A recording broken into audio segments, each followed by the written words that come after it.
I bio je to intro. A sad, znači, tu smo u Brawl Starsu i stvarno se dogodio glitch. Znači, ovo je stvarno. Gledajte, imam od Jackija. Ima od Jackija. Gadget. Znači, to se stvarno rijetko događa. Što više nikad.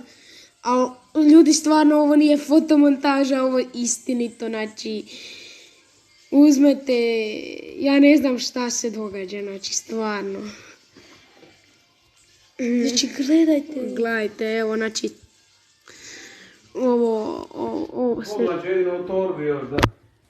Ovo se ne viđa svaki dan ljudi, znači... Vidite, ja sam brži. Stvarno ne kužim.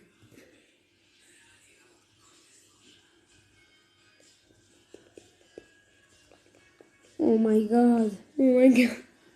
Nije realno, daj stani tu gdje nije još bunj da se još bolje vidi, a ne još više.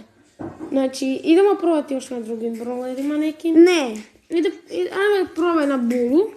Na Bulu nam je isto malo prije uhvatilo Ball Gadget i Start Power. Znači, Bull. Gdje je Bull.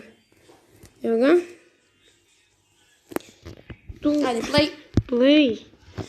Idemo, ljudi, znači, mislim da neće, ali svejedno ljudi, ovo je bio najveći glitch ikada u Brawl Stars. Da, neće. Neće. Znači, ovo se jako rijetko događa. Da.